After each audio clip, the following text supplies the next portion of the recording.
I've been thinking a lot about how men are very unromantic and how romance in general is like the domain of women.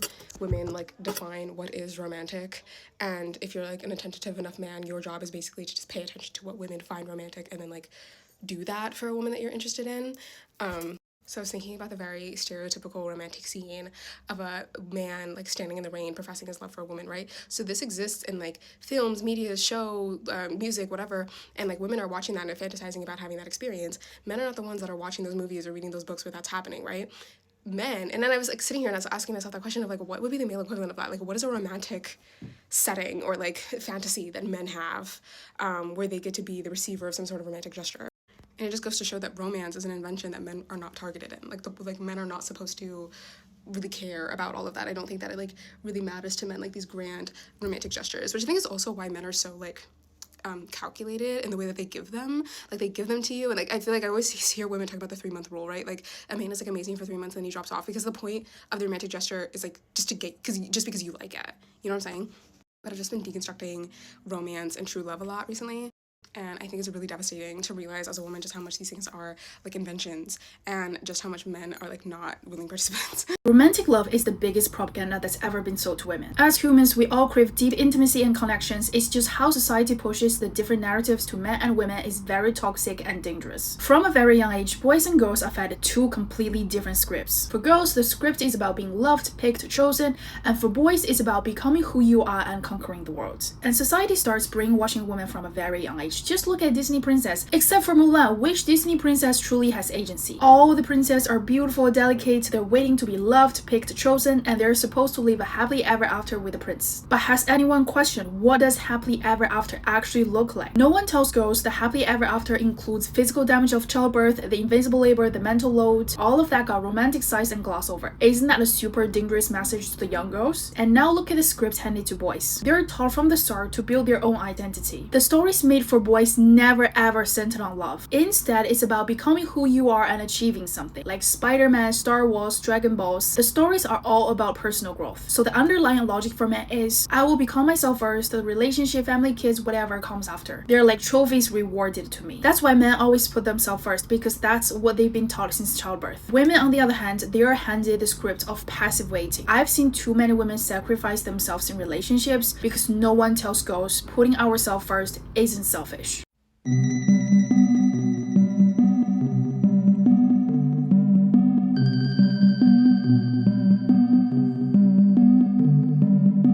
Do you really think that cave women back in the day shacked up with cavemen for free, for love? No, we found the strongest caveman and we found the one that brought us back the best wild boars, and we shacked up with that one. There was no such thing as marriage. Marriage was some scam they pulled later. But we found the best mate and we decided this person is best for survival. And the man chose us for one thing, mating. That's it. This one is the one I want to mate with the most. I want to make sure that I make her happy so I can mate with her the most. It still applies today. Their genes have not changed. Nothing about a man has changed. He just wants a woman for one thing, access to her body. And these broke men who couldn't provide at all got us to fall into some kind of scam called romance, where we should just be with them for love, for free, as if the world and life doesn't cost money. So if a man doesn't understand this, treat him like the lower intelligence that he is and walk away. We understand what they want, and if they want to be with us, they need to understand what we need. Provisions, lots of it. Later on, men came up with marriage so that a man could always have access to a woman's body. And then they said, this is great. How can I make this even more to my advantage? And they slowly took away her rights, her ability to go to school, to vote. Just stay inside the house. Just stay where I always have access to you. Don't travel. Don't get a career. Don't write a book. Don't discover your artistic talents and abilities. I don't care about your mind or your soul. I just need access to your body. And this is what you love to do, they told us over and over again. This is what you love to do. You love to be a wife and a house cleaner and a homemaker, they call it. You're a homemaker. You should be proud of that. They brainwashed you. They brainwashed us. And now we're going back to caveman days. And we're saying, what can you provide? Show me what you can provide. Because this isn't about love, and it never was. Now you can grow into love with somebody, but they better be very kind and sweet and provide for you off the bat. And guess what? They like you because you're giving them access to your body and they are obsessed with it. Take the body away or change the body, they suddenly change. Their love suddenly changes. There is no such thing as love between human beings. Only desirability, only attraction. True love is loving an individual exactly as they are. But we haven't reached that point in our civilization. True love is asking absolutely nothing of another. That's an unconditionally loving person. That's a person who loves. Men can do this up until a point, but there's always something in it for them. Oh, you got a flat tire? I better go save her because she'll be angry and I don't want an angry wife at home. I need a wife who's happy so that I can get access to her body.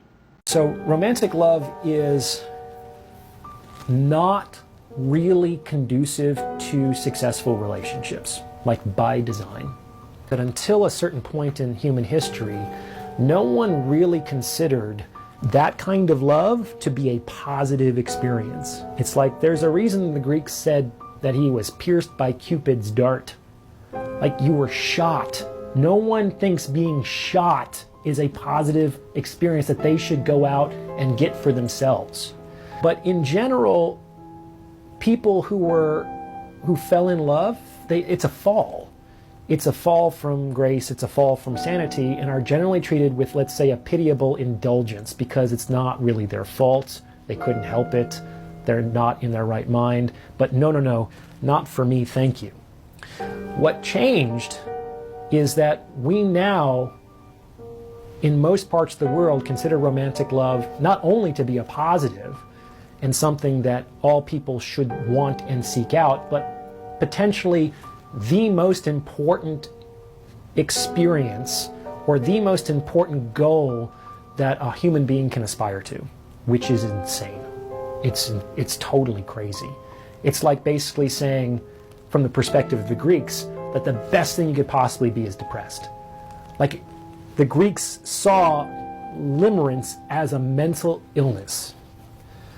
And within that context, people striving and seeking out romantic love and the one and their soulmate, and it's like seeking out a distortion. It's seeking out a disease. Okay?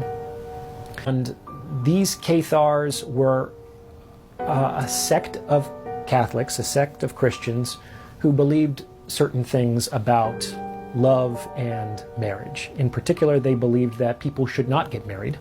Fun fact is that marriage only really became a Catholic sacrament much, much later than people think. Like, it wasn't until around this time, in the 15th century, that marriage became one of the official Catholic sacraments. Before then, it wasn't. In fact, there's a long tradition in Catholicism about not marrying. I mean, the Pope doesn't get married, does he? None of the apostles got married. Jesus didn't get married. Paul talked about how he wishes that all men would be like him, unmarried. World is a world of imperfection. It's a world of flaw. It's a world of tragedy. Why bind your heart to another mortal creature who will fail you? The only thing that you can trust is God, and we'll meet him in the life beyond, so let's not create any unnecessary attachments here on earth. Romance is not real. But wait. Let me say it better before y'all eat me up and tell me how this one time 10 years ago a man bought you flowers. The concept of romance as we know it today is another tool of patriarchy. Romance is what has allowed common men to have access to women's sexuality and fertility. Because if it were not for romance and love, women would still be going after the best and the brightest and would leave most men out of their dating pool. And do you want to know the perfect place to observe this? Go watch a few episodes of Cheaters, because I guarantee that you will see a pattern. The woman who lives with the cheater always complains about how he doesn't do these nice things that he's doing for the other woman anymore. He doesn't buy her flowers anymore. He doesn't buy her gifts anymore. He doesn't even say kind words to her anymore. You want to know why? Because he already used his romance tool on you and it already worked. He already got you. He already has access to your fertility and access to sex with you. He doesn't have to romance you anymore because he already got what he wanted. Romance is a tool of patriarchy that allows common, ordinary men access to our reproduction and our sexuality. Romance is just lies. It's cute lies. That's what literally romance is. It's this idea of like, let me lie to you in a cute way. It's just presentation and lies. Take you on this cute little dinner, tell you what you want to hear. I don't genuinely want to buy you these flowers, but I know it could make you happy. Here's a cute little lie. Cute little this, and then not only that, and with the behavioral element, but it's just tell her the cute shit she wants to hear. You're the only girl. You're the one. You complete me. You're my better half. I just knew I wouldn't go without life without finding. Like, what is marriage? Oh, till ride or die. Till death do us part. It sounds good, but you see everybody getting divorced. I've been so mistreated by men so many times in my life that I just have decided I don't believe in love. Like, I don't believe in falling in love. I believe in loving my daughter. Mother-child love is indescribable and beautiful. I love my dog. He's my baby. He's my first baby. I love my friends. So maybe what I should say is I don't believe in romantic love. I think it's a lie. I think it's a joke. I think it's not real. I don't believe in it. I don't believe in it. And I used to be the biggest romantic, like stars in my eyes, like believed in Disney love, fairy tale romance, and I believe it's crap. I believe marriage is crap. I believe romantic love is crap. I don't believe in it. When a man's head hits his pillow, he's not thinking about you. He's not thinking about you. No, he's not thinking about you. When he's with another woman, he's not thinking about you. When he's doing the things that he wants to do, he's not thinking about you. No. You know how your brain as a woman goes to that area where it's like, oh, you feel some guilt? Yeah, that's because you're a woman and you're emotionally more evolved than a man is. You are more in tune with your emotions. Your moral compass is just ultimately higher. These men do not have morals. They do not have a guilty conscience, okay? But one thing they do all have is the audacity, okay? They all have the audacity. I'm telling you this because you need to get it drilled into your head. These men do not give an F about you. They never have, and they never will, okay? Giving in the hopes that one day he's going to return all of that back to you. He's never going to return it to you. All the things that you gave in that relationship, you're never going to get back. You will never get your energy matched. He will never give you unconditional love. He will never save you. He will never understand you. Oh, you thought this was Disney Channel. You thought that the guy understood you. You thought that the guy's gonna fill your sentences and understand you and really be able to sympathize with you. No, he doesn't even understand himself. Men don't even understand half the things that they do. They're not aware. Their self-awareness is low. Their emotional intelligence is low. Okay? Their ability to think critically, low. Most men are just driven by their desires and their urges. Okay? That's why they say stuff to you in the moment when they want something. Yeah. They're not trying to get back with you. Okay? They didn't miss you. They didn't just have an epiphany and thought, oh, she's the love of my life. No. He's just there to get some.